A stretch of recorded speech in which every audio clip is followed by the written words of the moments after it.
Good afternoon. This is Woody Collins with Congo Helping Hands, and we're going to be talking about two important subjects. The first subject that we're going to be talking about is the plight of Congolese women and children in the context of COVID-19 and also during conflict. And the second thing that we're going to be talking about is how to do a virtual learning experience for the Congolese versus a substitute.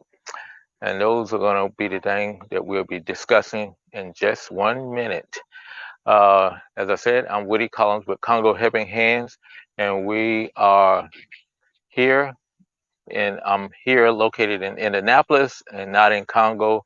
But typically, this time of the year, I would probably be in Congo doing humanitarian work, drilling wells, delivering food, helping the school systems and things like that. But let's get to those subjects that we were going to talk about today because they're very important and something that we should all consider as when we see things like COVID-19 and also conflicts in the world. You have to think about women and children, and especially girls, because those are the most vulnerable people, and they will be the first to suffer in some type of uh, catastrophic event such as that. Uh, there was an instant, a very informative article today that I posted on the Congo in our Facebook Congo Helping Hands Facebook page, and that article even has the video to go along with it, but it talks about how vulnerable women and children are around the world, and also specifically they mentioned the Democratic Republic of the Congo. And we know that just within the last month, there's been some displaced people in the Kasai where we work at, and those people are going to be very vulnerable, and especially the children and adult women. So those are, it's right on the tip of what's going on, and so that's one aspect of it. And also COVID-19. COVID-19 has been pretty much uh, contained to Kinshasa, but out in the rural areas, that's where you don't have any doctors, any places to get medicine and stuff. There may be a small store that sells different pain remedies, or there's always the famous witch doctor who you can go visit. So that's something to be uh, really to be watchful for, is what happens to the women during this COVID-19, uh, because it always hit the most vulnerable people, just like here in the United States, people of color, blacks, and Hispanic people were the most affected by deaths in the Congo, along with the older people. So uh, that's something. And if you have comments on the article, please read it, and then we can talk about those, and we may do another episode of that tomorrow on uh, later on the week, so that we can discuss that fully, and I can answer any questions you may have. The next area we want to talk about is, we all familiar with what parents are going through right now. Parents are going through having to decide whether their kids going to attend school in person, or whether they're going to have e-learning, as a substitute. Uh, and that's, one of the hot topics that's still going on now.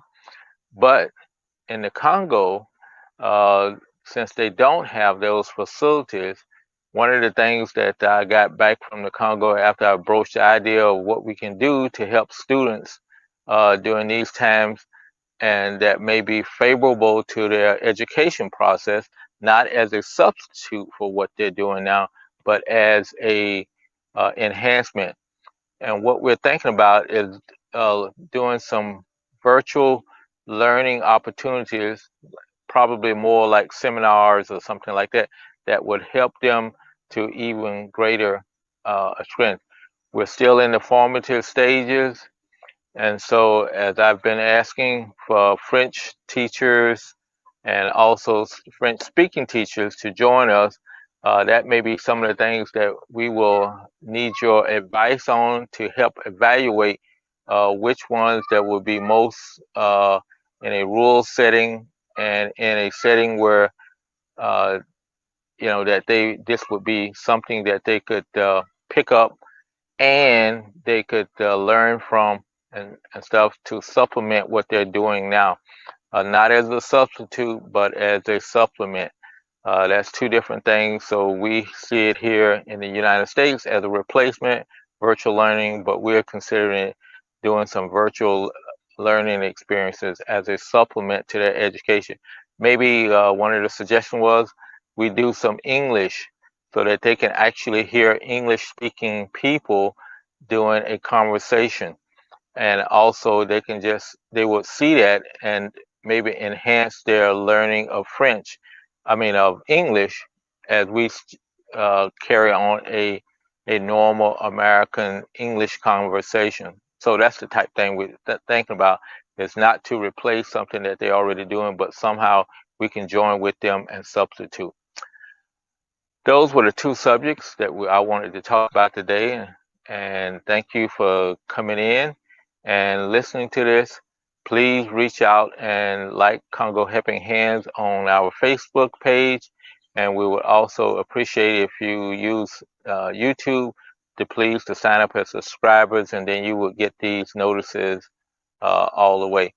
And also, as a last result, I'm currently loading all the videos to our Facebook page, actually putting links to all the videos on our Facebook page. And so therefore you should be able to, uh, go directly there, and there would be a source also of where these uh, live talks have been going.